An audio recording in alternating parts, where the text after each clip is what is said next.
میرا مالک جتنی بھی آپ دلی تمنائیں اور لے کے آ رہے ہیں، یہ دروازہ جو باب اللہ کہلاتا ہے، اللہ کا دروازہ جس کے ذریعے ہم اللہ تک پہنچتے ہیں، میرے مالک اس دروازے پہ آ کے آپ کی کوئی بھی حاجت رد نہ ہو، جو مقروض ہیں ان کی قرض ادا ہو، جو تندرست ہیں ان کی تندرستی ہو، جو پریشان آنا ہے میرے مالک ان کی پریشانیاں دور فرمائے، جو بے اولاد ہیں ان کی اولاد نرینہ عطا فرمائے، خاص کر ہمارے نوجوان اپنی سنت کے سالار بے اولاد ہیں میرے مالک انہیں اولاد نرینہ عطا فرمائے، ان کے بھی اور تمام مومن سالار جو رزق کے حوالے سے تنگی کے شکار ہیں میرے مالک ان کے رزق کے حلال میں برکت عطا فرمائے، جہاں کہیں بھی عزاداری ہو رہی ہے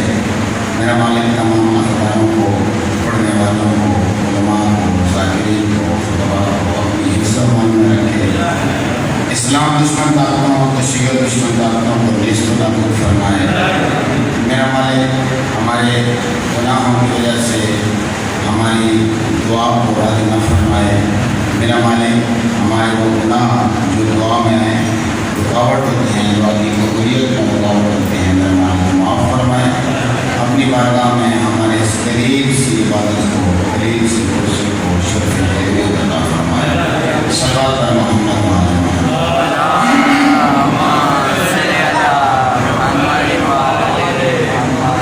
ہم سے پاکستان آیا تو ایک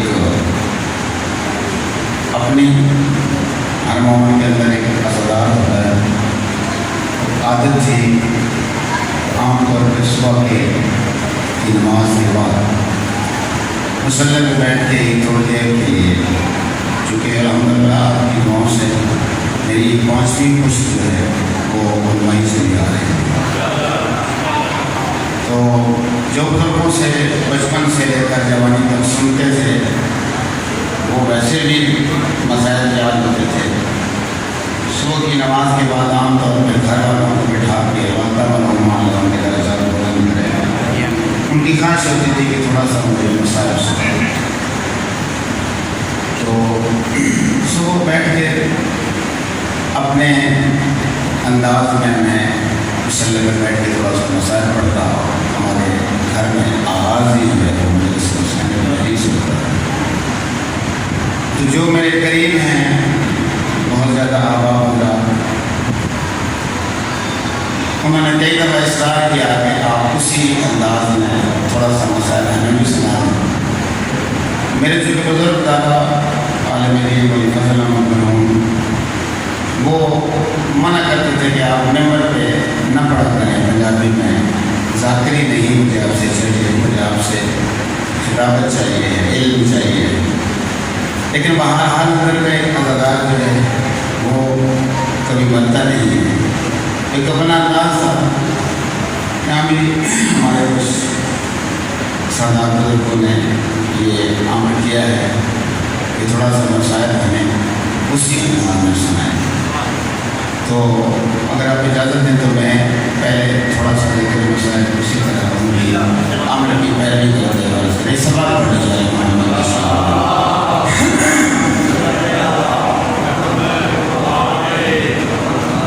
عموماً دعائیہ کلمات اس سے آغاز کیا کرتا ہے،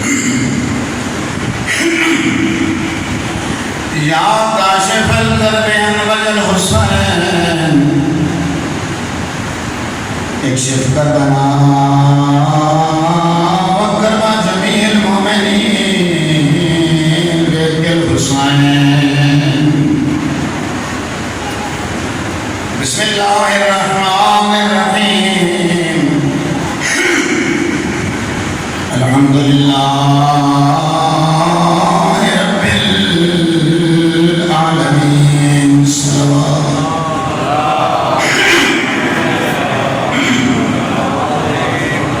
والصلاة والسلام علی نبیہ الکریم وآلہ الطیبین الطاہرین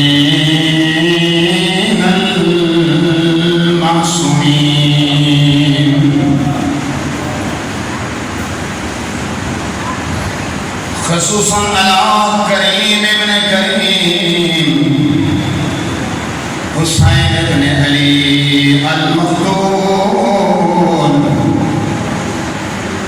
المذبوح بارض کربلا، وہ حسین ابن علی جس کے غم میں زمین رویا، جس کے غم میں آسمان، جس کے غم میں زمین روئی، جس کے غم میں آسمان رویا، جس کے غم میں کائنات کی ہر چیز روئی،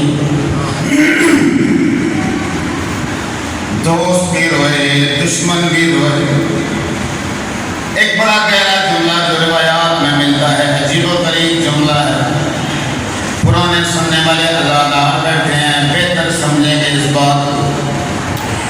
وہ حسین ابن علی جس کے غم میں ان ہتھیاروں نے جن کو حسین ابن علی کو زخمی کیا، جن ہتھیاروں نے حسین ابن علی کو شہید کیا، وہ ہتھیار بھی روئے، وہ نیزہ بھی رویا، وہ خنجر بھی رویا، جو شمر میں چلایا تھا، وہ سنان کا نیزہ بھی رویا۔ نہیں، بات یہاں تک نہیں۔ قرآن میں ایک آیت ہے سورہ احقاف کی، حملتہ امہ کرہا ووضعتہ کرہا۔ وہ حسین ابن علی واحد مظلوم ہے جس کی ولادت سے پہلے بیمار ہوتی رہی، ولادت کے موقع پہ بھی روتی رہی، ولادت کے بعد بھی روتی رہی۔ پوچھنے والے نے نبی کریم سے پوچھا، یا رسول اللہ، جب بھی کسی کے ہاں بیٹا پیدا ہوتا ہے لوگ خوش ہوتے ہیں، لوگ مبارکبادیں دیتے ہیں، آپ نے ہاتھ پہ حسین ابن علی کو لیا ہے، آپ اتنا رو رہے ہیں کہ آپ کی داڑھی آنسوؤں سے تر ہو گئی ہے، اس کی وجہ کیا ہے؟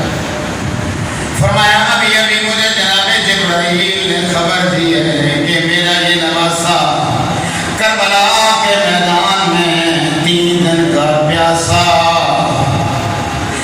اپنے اعزاء و انصار کے ساتھ مارا جائے گا، اس لیے رو رہا ہوں۔ ایک عجیب و غریب روایت ہے جو آپ کے معنی ہے۔ یہ سارے مسائل سنیں گے، جس میں سب سے پہلے ذاکر کا نام اللہ، دوسرے مسائل خان کا نام جناب جبرائیل، تیسرے مسائل خان کا نام جناب محمد مصطفیٰ، اللہ اکبر، چوتھے مسائل خان اور سامع کا نام، عزادار کا نام جناب زہرا سلام اللہ علیہ۔ جناب زہرا پوچھتی ہیں بابا جس وقت یہ واقعہ ہوگا کیا اس وقت آپ زندہ ہوں گے؟ فرمایا نہیں۔ میں زندہ ہوں گی؟ فرمایا نہیں۔ علی زندہ ہوں گے؟ فرمایا نہیں۔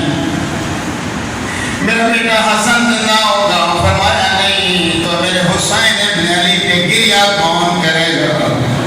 میرے حسین ابن علی کی یاد کون منائے گا؟ فرمایا فکر نہ کر زہرا، رب ذوالجلال ایک قوم کو پیدا کرے گا جس قوم کے بزرگ حسین کے بزرگوں پہ روئیں گے، جس کے جوان حسین کے جوانوں پہ روئیں گے، جس کے بچے حسین کے بچوں پہ روئیں گے، جس کی مستورات حسین ابن علی کی مستورات پہ روئیں گے۔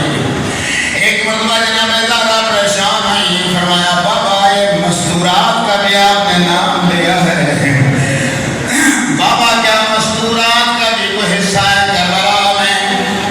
فرمایا ہاں، جب کربلا کا یہ واقعہ ختم ہو جائے گا ملعونوں نے مستورات کو قید کر لینا ہے، مستورات نے کوفہ شام کے بازاروں میں جا کے حسین کی تبلیغ کرنی ہے، کوفہ شام کے بازاروں میں بتانا ہے سیدہ زینب سلام اللہ علیہا نے میرا بھائی باغی نہیں تھا، میرا بھائی نمازی تھا، میرے بھائی حسین ابن علی نے دین پورے اسلام کے بچانے کی خاطر جان قربان کی ہے۔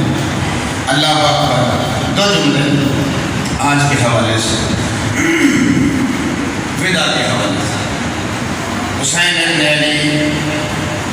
واپس تشریف لائے، 18 بنی ہاشم کو اپنے گھروں میں بھیجا ہے، بابا کے مزار پہ آ گئے، السلام علیکم یا رسول اللہ، بابا مظلوم بیٹے کا سلام، بابا تیرا مدینہ اب رہنے کے قابل نہیں رہا، بابا تیرا حسین جا رہا ہے، مدینہ چھوڑ رہا ہے۔ اللہ اکبر۔ آپ میں سے جو لوگ گئے ہیں نا عمرہ پہ مکہ و مدینہ یا حج پہ، مدینے میں وہ کیفیت میں لفظوں میں نہیں بیان کر سکتا، اس لیے کہ یہ کیفیت ہے، کیفیت کا لفظوں میں نہیں بیان کیا جا سکتا۔ کئی مرتبہ ہم لاکھ لاکھ شکر کے بڑی مدتوں سے بی بی اپنے بارگاہ میں بلا رہی ہیں، ہر سال تقریباً جانا ہوتا ہے، مشکل مرحلہ ہوتا ہے مدینہ منورہ سے قبر جناب رسول سے ودا کرنا اور جنت البقیع کو ودا کرنا۔ وہ جو لوگ آپ میں سے گئے ہیں اس کیفیت کو بہتر سمجھتے اور جانتے ہیں۔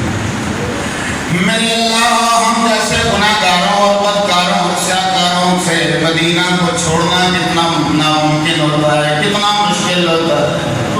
اللہ جانے تیرے حسین ابن علی نے محمد مصطفیٰ کی ذریعے اس انداز میں چھوڑی ہوگی، کتنا مشکل ہوگا حسین ابن علی کے لیے۔ حسین ابن علی جا کر سلام کرتے ہیں بابا کو، پھر 2 رکعت نماز پڑھتے ہیں، پہلے اللہ کی بارگاہ میں دعا کرتے ہیں، میرے اللہ میرے لیے وہی کر جس میں تیری رضا ہو، میرے اللہ میرے حبیب کی جس میں رضا ہو، میرے اللہ میں تیری بارگاہ میں حاضر ہوں، میرے حبیب کی بارگاہ میں حاضر ہوں۔ نماز پڑھنے کے بعد نیند طاری ہو گئی حسین ابن علی، خواب میں دیکھا بابا کئی ہزار فرشتوں کے ساتھ قبر سے باہر آئے، میرے حسین پریشان کیوں ہو؟ بابا مجھے اتنا تنگ کیا ہے مدینے والوں نے، اتنا تنگ کیا ہے تیری امت نے، مجھے آج مجبوراً تیرا یہ مدینہ چھوڑنا جا رہا ہے۔ اللہ اکبر۔ حسین ابن علی فرماتے ہیں بابا میں اتنا تنگ آ گیا ہوں، مجھے بہتر ہے اپنے ساتھ ہی قبر میں لے لو۔ فرمایا نہیں میرے بیٹا حسین، میں دیکھ رہا ہوں تو کربلا میں ہے، چاروں طرف سے تجھے دشمنوں نے گھیرا ہوا ہے، کوئی تیروں کی برسات کر رہا ہے، کوئی پتھروں کی برسات کر رہا ہے، میں دیکھ رہا ہوں تو کتنے دنوں کا پیاسا ہے، میں دیکھ رہا ہوں ایک ملعون تیرے سینے پہ سوار ہے، تیرا سر قلم کرنا چاہ رہا ہے۔ میرے حسین ابن علی، جب تک یہ واقعہ نہیں ہو جاتا آپ میرے پاس نہیں آ سکتے میرے حسین، میرے دین کی آبیاری تیرے خون سے ہی ممکن ہے، میری شریعت کی آبیاری تیرے خون سے ہی ممکن ہے۔ اللہ اکبر۔ جناب حسین ابن علی علیہ السلام سے حبیب کبریا فرماتے ہیں میرا حسین، تیرا بابا علی ابن ابی طالب، تیری ماں زہرا وہ بھی میرے پاس آئے، آپ کے واقع مدینہ چھوڑنے سے پریشان ہیں، مگر اللہ کی منشا یہی ہے آپ مدینہ چھوڑ دیں، سیدہ زینب کو ساتھ لیں، تمام قوم قبیلے بنی ہاشم کو ساتھ لیں اور کربلا کی طرف سفر کریں۔ الحمدللہ۔ یہاں 2-4 جملے عجیب و غریب مسائل کے میں وہ پڑھ کے تو پھر میں اپنی گفتگو کو شروع کرتا ہوں۔ اللہ اکبر۔ جناب حضرت حبیب کبریا صلی اللہ علیہ وآلہ وسلم کے ساتھ یہ بات جب تمام ہوئی، آنکھ کھل گئی جناب امام حسین کی، گھر تشریف لائے ہیں، تمام بنی ہاشم کی خواتین کو جمع کیا، سارا ماجرا سنایا، میں یوں یہ گیا تھا بابا سے ملنے، میں یوں گیا تھا ماں سے ملنے۔ اللہ اکبر۔ ایک دفعہ پہلے گئے ہیں حسین ابن علی، ایک مرتبہ آخر میں گئے ہیں۔ میں گیا تھا، یہ خواب دیکھا ہے، ایک شعر حضرت انیس کا ہے، آخری ودا جب حسین ابن علی نے کی تھی کہ شبیر برآمد ہوئے یوں خیمے کے در سے، جیسے کہ نکلتا ہے جنازہ کسی گھر سے، آج بھی کسی طرح کا کوہرام تھا، عجیب و غریب کوہرام تھا۔ کیسا کوہرام؟ ایک صحابی ہے جناب ختمیہ مطلب کے، کانوں سے اونچا سنتے ہیں، ان کی بیوی روایت کرتی ہے کہ وہ جو بادلوں کی گرج ہے وہ بھی آسانی سے نہیں سن سکتے تھے، مگر اتنا کوہرام تھا بنی ہاشم کی بیویوں کا یہ خواب سن کے، یہ بات سن کے کہ حسین ابن علی کربلا کی طرف جا رہے ہیں، کہ وہ صحابی بیوی سے پوچھتے ہیں کیا آج کوئی مدینہ کے کسی بڑے آدمی کی وفات ہو گئی ہے؟ کہ آج میں کوہرام سن رہا ہوں، میں کچھ عورتوں کے رونے کی آواز سن رہا ہوں۔ اللہ اکبر۔ بنی ہاشم کی عورتوں کو کہا آپ تیار ہو جائیے، اپنی ماں کے مزار پہ آئے۔ یہاں دو روایتیں ہیں، ایک پڑھی ہوئی ایک سنی ہوئی۔ پڑھی ہوئی روایت یہ ہے کہ جناب حضرت امام حسین ایسے آ کے گرے ہیں اور ایسے آ کے لپٹے ہیں اپنی ماں کی قبر سے، جیسے کوئی چھوٹا سا یتیم بچہ اپنی ماں سے لپٹ جاتا ہے۔ آگے کہتے ہیں ماں زہرا میرا رہنا مدینے میں ممکن نہیں رہا، ماں زہرا آپ کے پاس فدا کے لیے آیا ہوں۔ سنی ہوئی روایت یہ ہے کہ آپ نے کہا ماں زہرا اگر میں آپ کے پاس آ گیا آپ مجھے قبر کی جگہ دیں گے؟ تو جواب آیا میرا بیٹا حسین اگر یہ امت تجھے میرے پاس دفن ہونا دے تو مجھے کیا اعتراض ہے؟ بات یہاں تک نہیں ہے، بات اس سے آگے ہے جس کے لیے ساری محنت کی ہے۔ یہ جملہ میں نے آپ کے لیے خاص طور پہ ہدیہ کیا جس کا بزرگوں نے امر کیا تھا۔ اللہ اکبر۔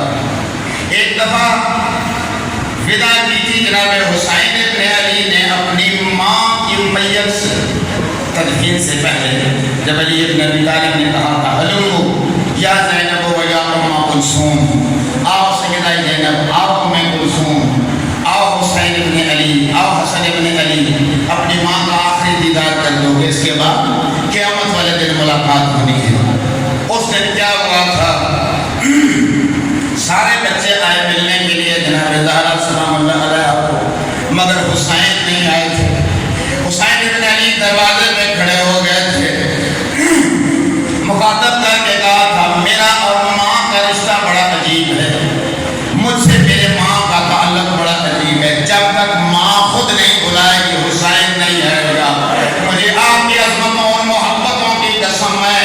اس وقت جناب زہرا کی کفن کے بند ٹوٹ گئے، ہاتھ باہر نکلے، اللہ بسم اللہ میرے کربلا کا مسافر، بسم اللہ میرا مظلوم بیٹا، میں تجھے لاکھ لاکھ بار گلے سے لگاؤں۔ اعظم اللہ اجورکم فی مسائل حسین علیہ السلام۔ اللہ اکبر۔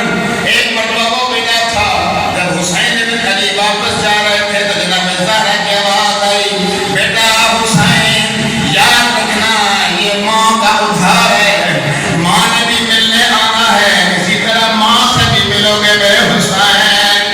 اعظم اللہ اجورکم، بسم اللہ، سلامت رہیں، آباد شاد رہیں، یہ گریہ نصیب ہو دنیا میں بھی قبر میں بھی مرتے وقت بھی قیامت کا دن پر۔ اللہ اکبر۔ میرے حسین یہ ماں کا ادھار ہے، ماں بھی ملنے آئے گی، اسی طرح ملنا ہے۔ آج حسین ابن علی پھر ودا کر رہے ہیں اپنی ماں سے ودا کر کے مدینے سے جا رہے ہیں۔ پھر یہ زمانہ گزر گیا، رجب گزر گیا، شعبان گزر گیا، رمضان گزر گیا، شوال، ذیقعدہ، ذی الحجہ میں بدر میں احرام توڑے حسین ابن علی نے۔ کربلا میں پہنچے 2 محرم کو، 10 کو شہادت ہو گئی، 10 کی شام، 10 کی رات۔ ایک قبیلہ بنی اسد کا ایک شخص یہ کہتا ہے میں باہر نکلا، عجیب و غریب قسم کی خوشبو محسوس ہو رہی ہے، عجیب و غریب قسم کا نور ہے جو آسمان تک ساتے ہے۔ میں اس خوشبو کا تعاقب کرتا ہوا اس نور کی طرف آیا ہوں، دیکھا بہت سے بے سر کے لاشیں پڑے ہوئے ہیں۔ میں ابھی حیرت سے دیکھ ہی رہا تھا کہ آسمان سے ایک ہماری اتری، پہلے ایک مرتبہ ایک بزرگ اترے اور انہوں نے سلام کر کے کہا سلام بیٹا، بابا محمد مصطفیٰ ملنے آئے ہیں۔ اس کے بعد ایک اور بزرگ نکلے، آواز آئی سلام میرے بھائی حسین، حسن ملنے آئے ہیں۔ پھر ایک اور بزرگ نکلے، انہوں نے کہا سلام بیٹا، علی ابن ابی طالب ملنے آئے ہیں۔ اتنے میں وہ کہتا ہے میں نے دیکھا ہے کالے برقعے والی بی بی ہے،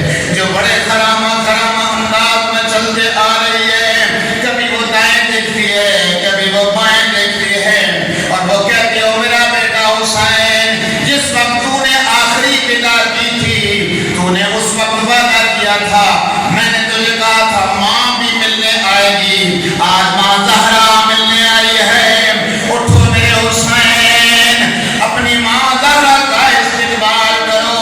عموماً انہیں سادات مجھے آپ کی محبتوں اور عظمتوں کی قسم ہے، گمت ساتھ والا لکھتا ہے کوئی ٹکڑا وہاں سے اٹھا، کوئی ٹکڑا وہاں سے اٹھا، کوئی ٹکڑا وہاں سے اٹھا، ایک مرتبہ واقعی ماں زہرا بسم اللہ، مظلوم بیٹا حسین آپ کا استقبال کرے، مگر ماں زہرا میری مجبوری ہے، ماں زہرا جب آپ مجھے ملی تھی آپ کا میت سلامت تھا، آپ کا حسین جو کربلا میں تقسیم ہو گیا ہے، گھوڑوں کی ٹانگوں میں تقسیم ہو گیا ہے۔ اما بعد فقد قال اللہ تبارک و تعالی فی کتابہ المجید و فرقانہ الحمید وکأی من آیۃ فی السماوات والارض یمرون علیہا وہم عنہا معرضون۔ صلوات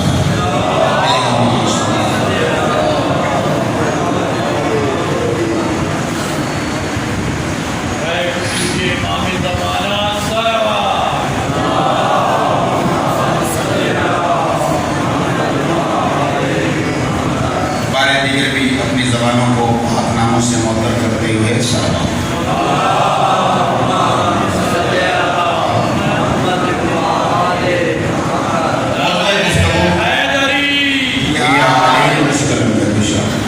موضوع گفتگو آپ کی خدمت میں جو چل رہا ہے وہ ہے توحید اور اس کی شناخت اور معرفت کرانے والے۔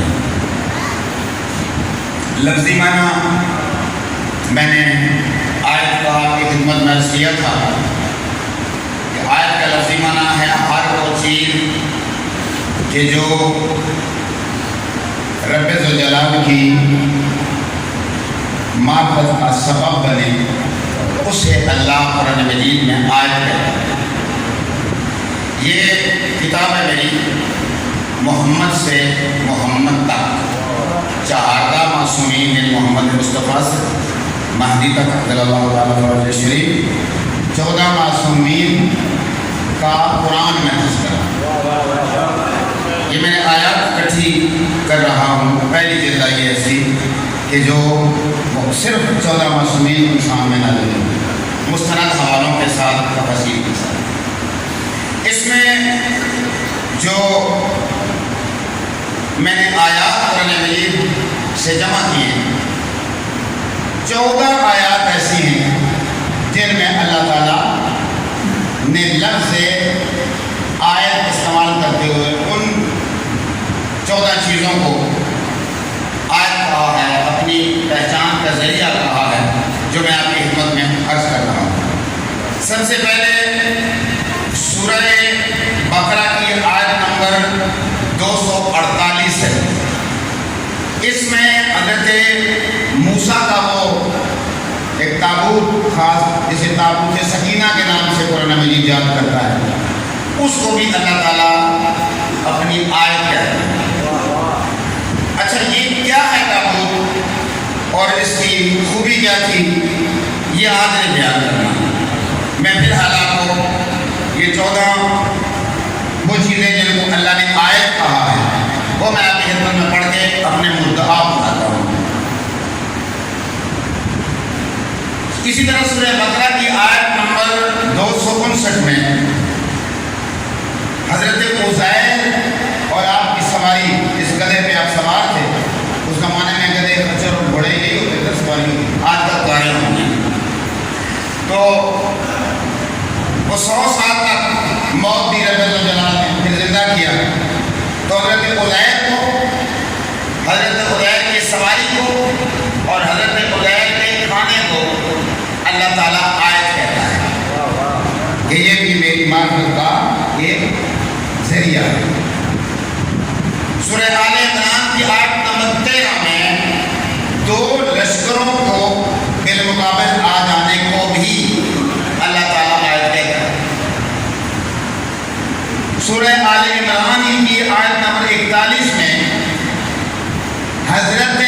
مریم کے 3 دن تک کلام نہ کرنے کو بھی اللہ تعالیٰ آج کہتا ہے۔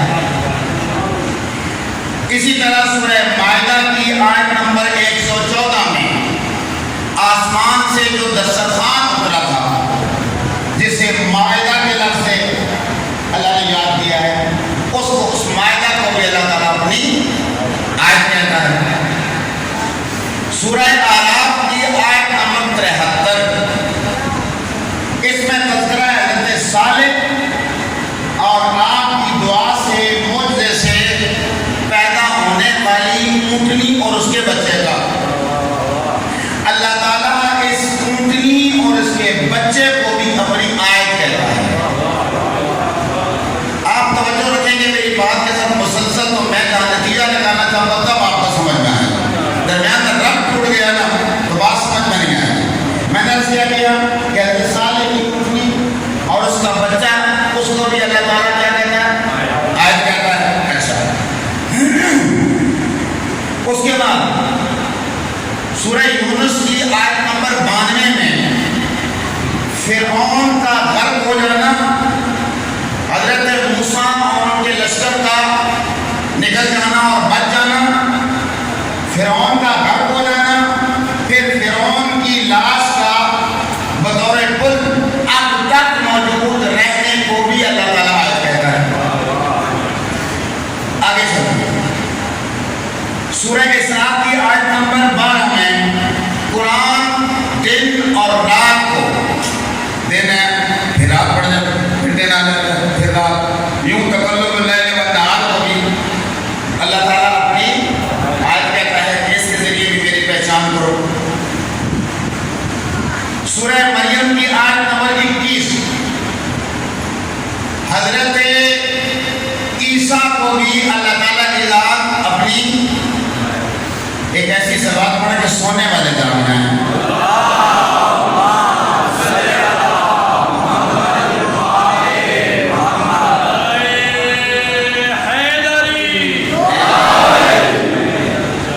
آپ یہ نہ سمجھیں کہ یہ میں جو کچھ یہاں بیان کر رہا ہوں نا بس گھر سے اٹھاؤں اور آ کے میری زندگی سر ہوئی ہوئی ہے، یہ میری زندگی کا سرمایہ ہے، میری قبر کی جو ہے نا وہ توشہ قبر ہے جو میں نے محنت کی ہے۔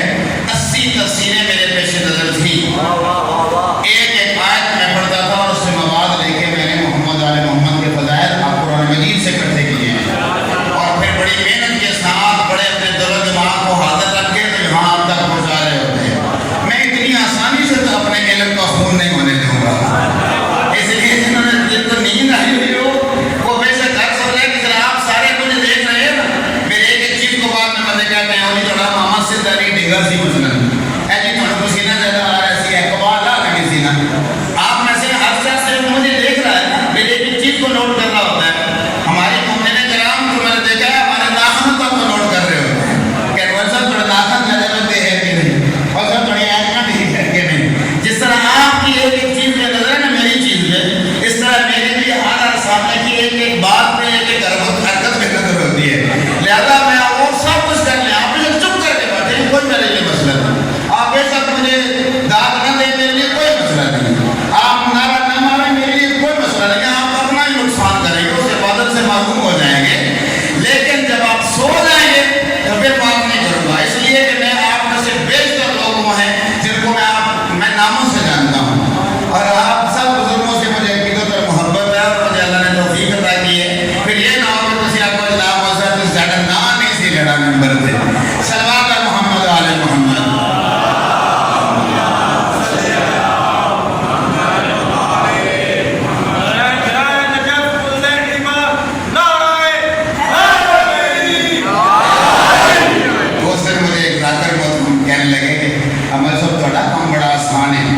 ساڈا مشکل ہے، میرا کیسے کسی آسان کہنا تھی تو گلا ہی کرنے ہونے ہیں نا، آدمی بڑے بڑے گلا کر اسی تو جناب بڑے محنت کر کے پتہ نہیں کہڑی کہڑی صورت کسی نے تیار کرنے ہیں، اسی پھر باندھ ہمیں تیار کرنے پڑتے ہیں، نسل کی بڑی محنت کرنا پڑتی ہے، محنت اس لیے وہ کہہ رہے تھے کہ انہوں نے کتاب کو تھوڑا ہی پڑھنا ہوتا ہے، سارے محنت کرنی پڑتی ہے نا، خود روایت تیار کرنا آسان کام تو نہیں ہے، روایت بنانا بڑا مشکل کام ہے، تو بڑی محنت بھی کرنا پڑتا ہوتی ہے تو لہذا تھوڑا کم میں نے کہا نہیں، آپ سے ظاہری چیز دیکھ رہے ہیں، باطنی کی طرف نہیں دیکھ رہے ہیں.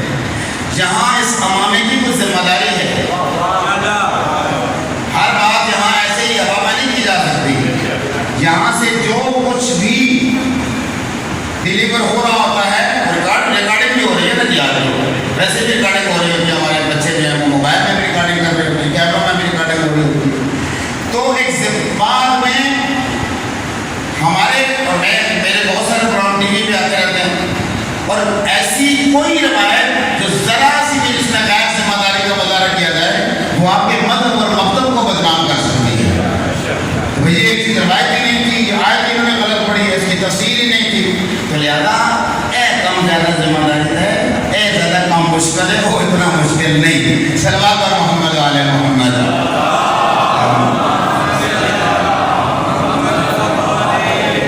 تو میں نے عرض کیا اللہ تعالیٰ کی ذات میں حضرت عیسیٰ کو بھی آج کہا ہے. اللہ تعالیٰ کی ذات نے سورہ انبیاء کی آیت نمبر 91 میں حضرت مریم کو بھی آج کہا ہے.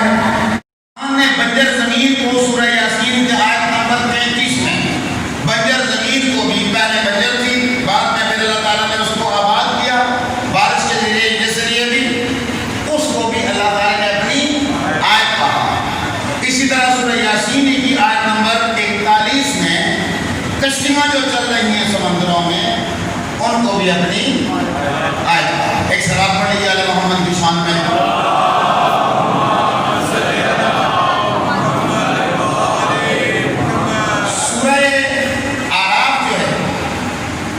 اس کی آیت نمبر ہے جی صرف 73، آیت نمبر 73. سورہ اعراف کی آیت نمبر 73 میں ذکر ہو رہا ہے جی حضرت صالح پیغمبر کی اونٹنی.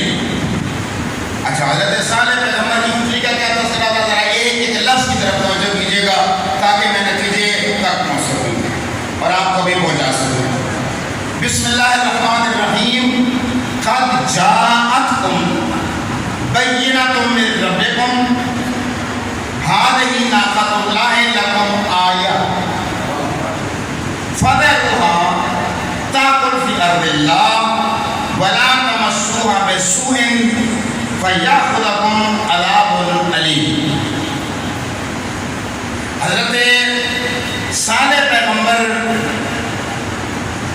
کی قوم جو وہ بات نہیں مان رہی تھی. آخر میں انہوں نے مطالبہ کیا آپ ہمارے لیے کوئی معجزہ دکھائیں، ہمیں کوئی نشانی بتائیں، ہمیں کوئی دلیل ایسی بات ہے کہ جس سے ہم سمجھ جائیں کہ آپ اللہ تعالیٰ کے نبی ہیں. اچھا، کیا نشانی ہونی چاہیے؟ انہوں نے کہا جی آپس میں مشورہ کیا انہوں نے، اور مشورے کے بعد انہوں نے کہا کہ نشانی یہ ہونی چاہیے جی کہ یہ جو پہاڑ ہے نا پتھر کے پہاڑ میں سے اونٹنی نکلے. پتھر کے پہاڑ میں سے اونٹنی نکلے. صرف اونٹنی ہی نہیں ہو بلکہ وہ اونٹنی باقاعدہ طور پہ حاملہ ہو اور بعد میں آ کر ہمارے سامنے وہ بچہ جنے. کہاں سے منع کیا؟ جب تک وہ سلامت رہے. سلامت اور محمد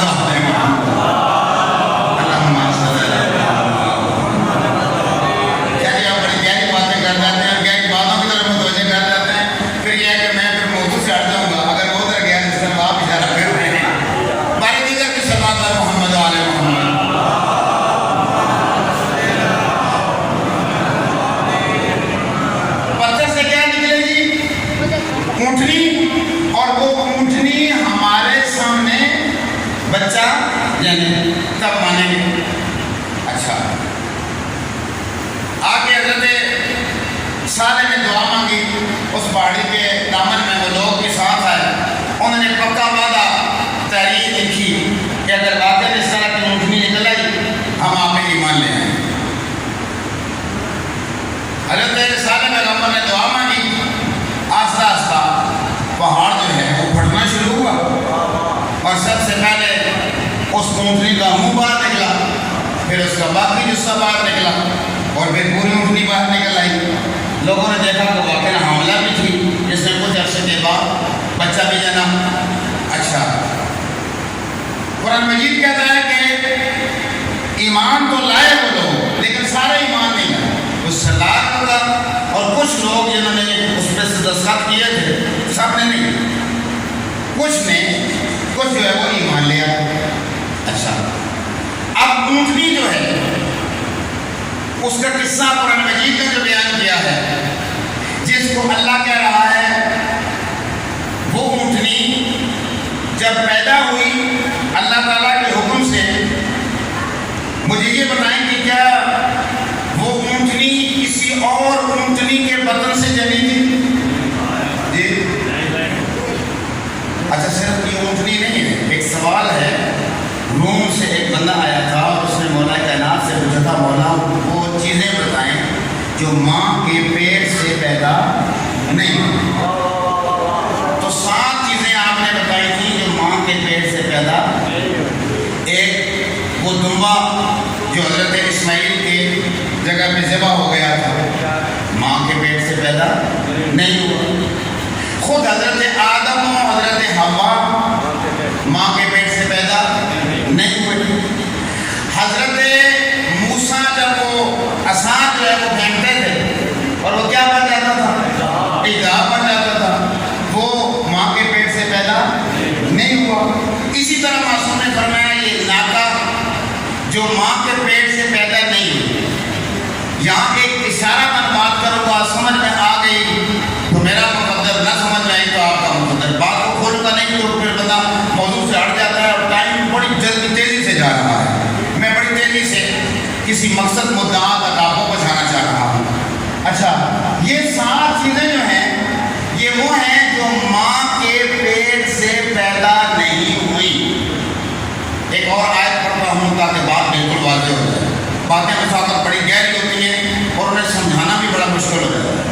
الا لہ الخلق ولہ الامر, اگر ہو خالق بھی وہی ہے, خلق بھی وہی کرتا ہے, اور وَإِذَا أَرَادَ اللَّهُ شَيْئًا أَن يَقُولَ لَهُ كُن فَيَكُونُ, کن اور فیکون سے بھی وہی پیدا کرتا ہے. اور کیجئے نظر آ میں کیا کہہ رہا ہوں, 2 طریقے ہیں اللہ تعالیٰ کے خلق کرنے کے. ایک خلق کرنے کا طریقہ یہ ہے کہ جسے اللہ تعالیٰ اپنی فطرت کہتا ہے, فطرت الہیہ, سنت الہیہ, کہ میاں بیوی کا ملاپ ہوتا ہے اور اس کے بعد اللہ تعالیٰ ایک خاص ترتیب ہے اس کی, وہ امر کہتا ہے. اس کے بعد 9 ماہ کے بعد ایک خاص جو اللہ تعالیٰ نے قرآن مجید میں مراحل بیان کیے ہیں, اس کے بعد بیٹا کا پیدا ہوتا ہے. جتنے بھی جوڑے ہیں ان سب کا طریقہ کار یہی, چاہے وہ انڈوں کے ذریعے پیدا ہو چاہے وہ ڈائریکٹ بچوں کے ذریعے پیدا ہو, طریقہ کار یہی ہے نا جی. یہ فطرت الہیہ, یہ سنت الہیہ.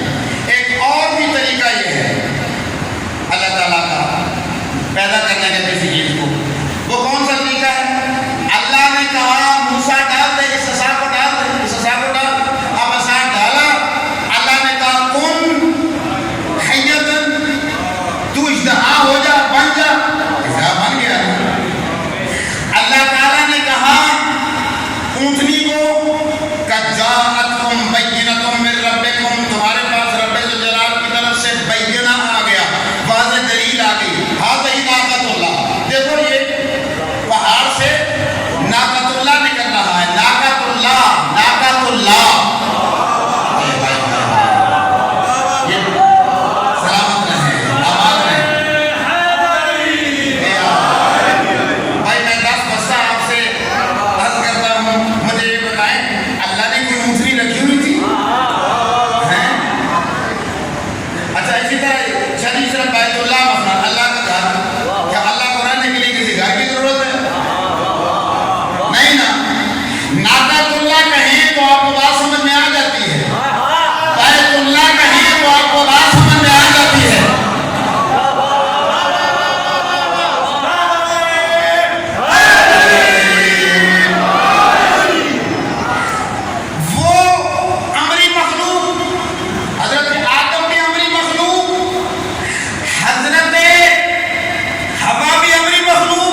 اس لیے کہ جو پراسس والی مخلوق ہے وہ نجس ہوتی ہے، جو عملی مخلوق ہے وہ پاک ہوتی ہے۔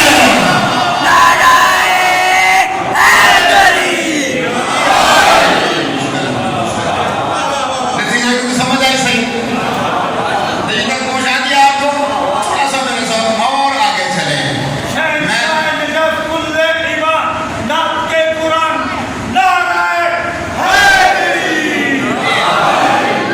اچھا، انتہائی اہم اور پیاری اور علمی تحفہ جو آپ کی خدمت میں دیے جا رہا ہوں، مجھے پورا یقین ہے اس سے پہلے کبھی آپ نے کم از کم اس انداز میں نہیں سنا ہوگا جس طرح میں آپ کی خدمت میں کر رہا ہوں۔ میری بڑی محنت کا میں نے موقع کا بات کی جسے یہی کہ مجھے وہ چیزیں عطا کیجیے کہ جو میں خیرات مجھے علم کی وہاں سے ملے اور پھر میں بانٹ سکوں۔ قبلہ ہم نے مسلسل ہم دوسرا تیسرا دن یہ کہہ رہے ہیں، آیت کا مطلب ہے نشانی، ایسی چیز کہ جو اللہ تعالیٰ کے معرفت کا، پہچان کا ذریعہ بنے، ایسی چیز جو اللہ تعالیٰ کی پہچان کا ذریعہ بنے۔ اچھا، یہ جتنی بھی چیزیں میں نے 14 آیات آپ کی خدمت میں پڑھی ہیں، جتنی بھی ان میں سے جاندار چیزیں ہیں نا جی، جاندار چیزیں جو جن کو اللہ تعالیٰ اپنی آیت کہہ رہا ہے، یہ کوئی ایک پہلو ہے، 2 پہلو ہوں گے، 5-10 پہلو ہوں گے جن کی حوالے سے وہ اللہ کی شناخت کراتی ہے۔ پھر جملہ بولوں تاکہ آپ کے ذہن میں سوال آ جائے اور پھر اس کا جواب سمجھنے میں اگر سوال سمجھیے، یعنی دیکھیں نا، زمین و آسمان نشانی ہیں، شعور بخشتے ہیں، اللہ کی پہچان کراتے ہیں، کس لحاظ سے، کیا کون سی بات ہے میں کہ جس کی وجہ سے یہ آپ کہتے ہیں یہ نظم و ضبط۔ دیکھیں کس طرح سیٹ طریقہ کار کے مطابق سورج طلوع ہوتا ہے اور غروب ہو جاتا ہے بغیر سہارے کے، کتنا بھاری ہوگا یہ جس کا ہم اندازہ بھی نہیں کر سکتے۔ تو بغیر سہارے کے دیکھیں کس طریقے سے جا رہا ہے کہ اللہ یعنی کہ نظم و ضبط، چاند کا ایک نظم و ضبط، ستاروں کا ایک نظم و ضبط۔ اچھا، یہ مثلا چاند ستاروں کے حوالے سے بیٹا فرنٹ سیٹ پہ شرارت نہیں کر دیں، نہیں تو اٹھ ہوگا جہاں سے، ان کو تھوڑا سا ذہنی طور پر تھوڑا سا گانے منتشر کر دیں، تھوڑا سا گانے منتشر کر تھوڑا سا دور کر دیجیے۔ ایک لحاظ سے یعنی نظم و ضبط ہے، نظم و ضبط کے لحاظ سے سورج، چاند، ستارے اللہ تعالیٰ کی جو صفت ہے ناظم ہونا کتنا بہترین منتظم ہے۔ اچھا، یہی پہلو ہے، ایک اور بھی ہے۔ اچھا، سورج کے حوالے سے آپ دیکھیں گے تو آپ کہیں گے ماشاء اللہ جی اتنا بہترین نور ہے، سراج وہاجا، جتنی چیزوں کو یہ لائٹ انرجی مل رہی ہے، لائٹ جل رہی ہے تو پیچھے سے انرجی مل رہی ہے۔ ہمیں بجلی کے پیچھے لے جائے مثلا تو یو پی ایس بھی نہ ہوئے تو جنریٹر بھی نہ ہوئے تو پھر اندھیرا ہو جائے گا کہ نہیں؟ حالانکہ سورج اللہ جانے کب سے اللہ نے خلق کیا ہے اور کب تک رہنا ہے، نہ سلب مقدر اس دے اندر ہے جی، نہ کوئی اور ایسی کوئی چیز ہے جو سمجھ ہی نہیں کسی کو کہ نور کہاں سے آ رہا ہے، دے کیسے رہا۔ چاند کا اسی طرح نور ٹھنڈا نور، یہ نور گرم نور، سراج بہاج، چاند نور ٹھنڈا، چاندنی ٹھنڈی۔ اچھا، ستاروں کا اسی طرح ایک ایک پہلو، ایک پہلو ذرا ذہن کو بلند کیجیے، میں سوال واضح کر سکوں تاکہ جواب میں لطف آئے آپ کو سننے میں بھی اور سمجھنے میں بھی۔ اللہ تعالیٰ کے 99 نام ہیں، لا الہ الا اللہ مالک، لا الہ الا اللہ الحی القیوم الرحمن الرحیم ذو الجلال والاکرام الرؤوف الرحیم۔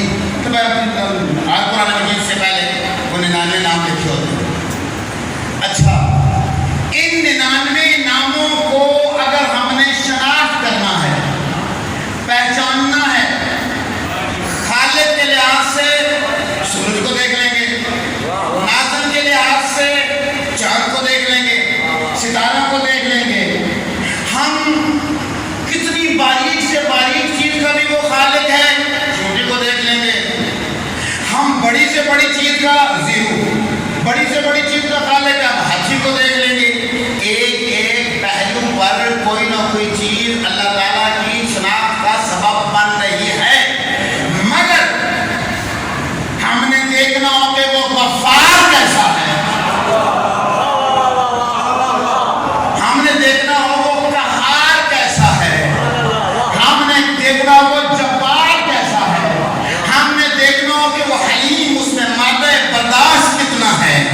ہم نے اگر یہ دیکھنا ہو کہ وہ دعاؤں کو قبولیت کس طرح دیتا ہے، ہم نے یہ دیکھنا ہو کہ وہ رزق کی تقسیم کس طرح کرتا ہے، ہم نے یہ دیکھنا ہو کہ وہ خوش خلق کس طرح ہے، ہم نے یہ دیکھنا ہو کہ وہ قدوس کس طرح ہے، ہم نے یہ دیکھنا ہو کہ وہ خوش خلق یعنی قدوس یعنی کوئی بھی غلیظ بات نہیں کرتا، وہ کوئی بھی غلط بات نہیں کرتا، وہ کوئی بھی ظلم والی بات نہیں کرتا. کس کو دیکھیں کہ یہ سب چیزوں کی پہچان ہو.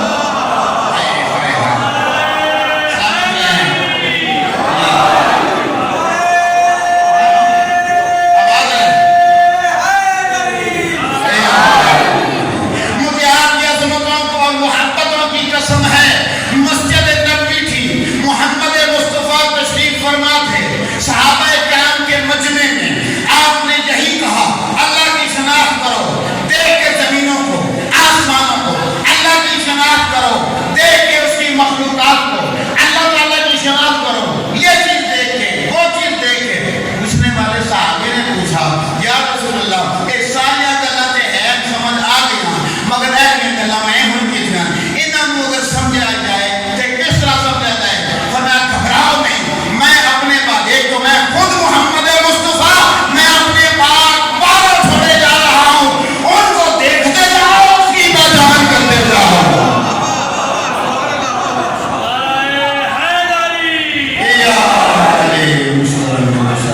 شادی کے لیے شیر کا نظر آیا ہے، اس میں کہیں شیر کے ہے نہیں. اللہ کی قسم پہچان کرنی ہو، بس آخری بات میرے دماغ سے دعا، پہچان کرنی ہو ان کو دیکھو.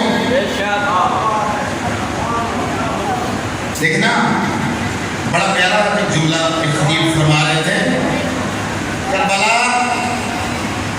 ہم نے یہ 10 محرم کو 10 محرم میں جتنی مجالس ہوتی ہے یکم سے لے کر 8 ربیع الاول تک، اس میں ہم کربلا لوگوں کو سناتے نہیں ہیں، ماں کربلا سناتے نہیں ہیں، ہم کربلا بساتے ہیں.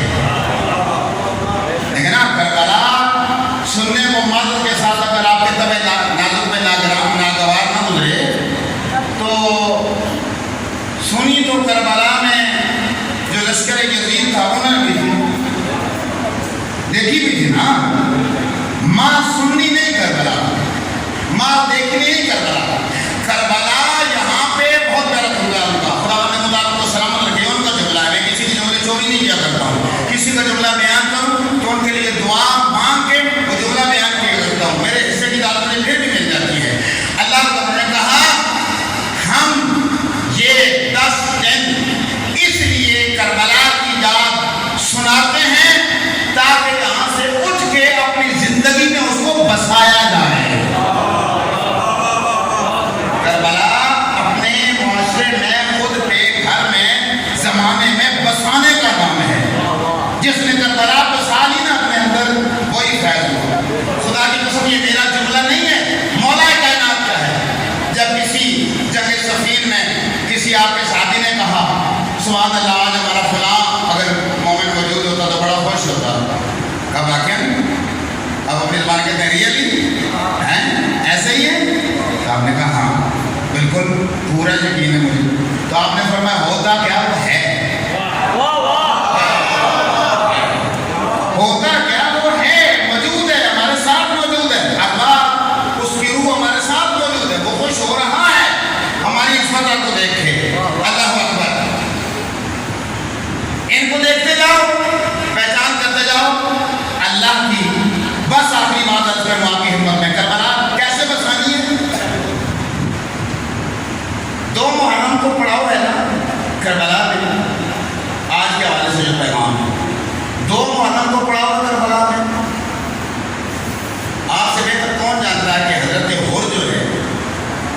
نے رستہ روکا. سب سے پہلے آپ نہ آگے جا سکتے ہیں نہ پیچھے جا سکتے. خلونی فإني أذهب أرجع إلى المدینہ أو أذهب إلى الهند. مجھے چھوڑ دو یا میں واپس مدینے چلا جاتا ہوں. اطمینان حجت پتا تھا میں نے کچھ نہیں, لیکن کل آنے والا مورد ہے, لیکن کہا تو ہوتا حسین نے, ہو سکتا ہے اس کی اجازت دے دے. خلونی فإني أرجع إلى المدینہ أو إلى الهند. چھوڑو مجھے, یا میں مدینہ واپس چلا جاتا ہوں یا میں ہندوستان چلا جاتا ہوں. پاکستان اس وقت حصہ نہیں تھا نا, پاکستان تو ابھی 1947 میں بنا ہے. اس وقت تو میں نے سے یہ سارا ایک ہی تھا نا ٹکڑا. مجھے پچھلے سال میں رمضان میں جدہ میں تھا, تو جدہ میں جو مجالس ہوتی تھی ہر روز رمضان ماہ رمضان میں, خاص کر 18 کے بعد تقریباً 23 تک مجالس ایک سے جاری رہتے ہیں. نقوی سالات تھے دکن حیدرآباد دکن سے, اور حیدرآباد دکن کے حوالے سے جو لوگ تاریخ جانتے ہیں انہیں بہتر پتہ ہے کہ وہاں اصل امام بارگاہ جتنی ہیں نا, سید نظام جو وہاں کے حکمران بھی رہے ہیں, بعد میں شیعہ ہوئے تھے, انہوں نے اصل جو علم ہے نا حضرت علمدار کا اصل علم, اس علم میں سے ایک ٹکڑا ان کی امام بارگاہ میں موجود ہے. اصل علم وہ میرے سامنے بیٹھ کے رو رہے ہیں, روئے جا رہے ہیں میرے اس بات پہ. میں نے کہا سیدی آپ اتنا کیوں رو رہے ہیں؟ کہتے ہیں یہ جو حسین ابن علی نے کہا نا کہ ارجع الی المدینہ, یا میں مدینہ چلا جاتا ہوں, الی الہند, یا میں ہندوستان چلا جاتا ہوں. اللہ جانے وہ کون سی جگہ تھی جس میں حسین ابن علی کو اتنا فخر اور مان تھا کہ وہاں میں چلا جاؤں گا تو میری قدردانی ہوگی, وہاں میں چلا جاؤں گا تو میری قدردانی ہوگی. اللہ اکبر. حضرت حر نے روکا ہے, نہیں آپ کی اجازت نہیں, آپ نہیں جا سکتے. تو صورت حال یہ ہے حضرت حر کی اپنی کہ پیاس سے نڈھال ہے, لشکر سارا پیاس سے نڈھال ہے, جانور کچھ تو مر گئے ہیں پیاس سے, اور جو باقی بچے ہیں وہ بھی پیاس سے مرنے والے ہیں.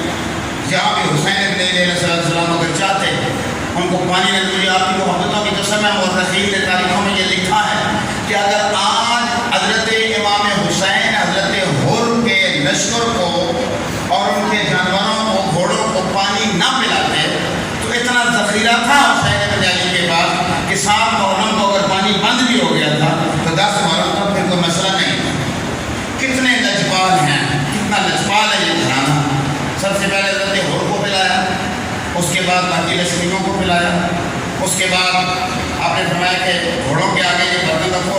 دیکھو 3 مرتبہ جب تک دم لے کے پانی نہ پی لے گھوڑے کی عادت ہے, بندوں انسانوں کے لیے بھی تاکید کی گئی کہ آپ 3 سانسوں میں پانی پیے, جب دم گھٹا پانی نہ پیے, اس کا معدہ خراب ہو سکتا ہے, آپ کا طبیعت خراب ہو سکتی ہے. رات کو آپ بیٹھ کے پیے, دن کو کھڑے ہو کے پیے, آداب ہوتے ہیں پانی. اسی طرح فرمایا گھوڑے کے سامنے بھی جب وہ 3 سانسوں میں 3 دم میں پانی نہ پی لے تب تک یہ برتن نہیں اٹھانا. حضرت حر کو یہ سارا پانی دے دیا, ان کے لشکریوں کو دے دیا. 7 کو پانی بند ہوا. 10 محرم کو جب سب آوانہ انصار مارے گئے ہیں تو اپنا تعارف کرا رہے ہیں حسین ابن علی. مجھے جانتے ہو میں کون ہوں؟ میں فرزند زہرا ہوں, میں فرزند محمد مصطفیٰ ہوں, میں فرزند علی ابن ابی طالب ہوں, میں فرزند مکہ و مدینہ ہوں, میں فرزند توحید ہوں. یہ لفظ ہیں خطبے میں, میں فرزند توحید ہوں. ناقۃ اللہ جس طرح ہے نا, یہاں پہ اسی طرح ایک زیارت ہے, اس میں آپ کو آل اللہ کہا گیا ہے. جناب محمد علیہ محمد کو, خاص کر حسین ابن علی کو سال اللہ, آل اللہ. دیکھو میں فرزند توحید ہوں. یہاں پہ ہماری عادت ہے, ہم کتنے ہی بہت زیادہ جو ہے وہ متقی کیوں نہ ہو, ہم کسی میں اگر دیکھیں کریں نا بعد میں ہم پہ مشکل آ جائے. مثلا کسی کو 1 لاکھ روپے چاہیے تھا, ہم نے دے دیا, اب ہم پہ مشکل پڑ گئی, وہ ذرا سوکھا ہے, ہم اس کے پاس جاتے ہیں, مشکل پڑ گئی, کچھ پیسے دے دیجیے, تو وہ کہے کہ نہیں میرے پاس نہیں ہے. تو ہم کہے کہ واہ ابھی کل ہمیں ضرورت, آپ کو ضرورت پڑے تھے تو ہم نے دے دیے, تو بھائی آپ نے ہم نے احسان جتلا دیا. اس پورے عرصے میں علامہ شیخ مرزا مطلع رکھتے ہیں السلام و حسین ابن علی آپ کی عظمت پہ کہ آپ نے کربلا سے کیا کیا سکھایا ہے دنیا والوں کو. پیاسا شہید ہوتے وقت ابھی کل ہی کی تو بات تھی، ہم نے تمہیں پانی پلایا تھا، آج تم ہمیں نہیں پلا رہے۔ سوال یہ پیدا ہوتا ہے کہ حسین بن علی یہ بات کریں کیوں؟ اس لیے کہ حسین بن علی مکمل آیت اللہ العظمیٰ ہے۔ نہیں سمجھ میں آئی بات؟ تمام وہ چیزیں جو اللہ کی پہچان کرانا جن میں ممکن ہو کسی بھی انسان کے لیے، شروع کریں محمد مصطفیٰ سے چلے آئیں بعد میں آقا تک، آپ کو ایک ایک امام ایسا ملے گا جس کا چہرہ دیکھتے جاؤ، جس کا اخلاق دیکھتے جاؤ، جس کا علم دیکھتے جاؤ، جس کا تقویٰ دیکھتے جاؤ، جس کا کردار دیکھتے جاؤ، دیکھو کہ انہیں پہچان اس کی ہوگی۔ اللہ لعنت اللہ علیہم الظالمین وسيعلم الذین ظلموا أي منقلب ينقلبون۔ اللہ سلامت رکھیے۔ میں نے اپنے حصے کا مسائل پہلے پڑھ دیا تھا اور وقت میرا بالکل ختم ہو گیا، 10:15 تک میرا ٹائم ہے، لہذا میں اس لیے ممبر چھوڑ رہا ہوں، مگر ذاکر موت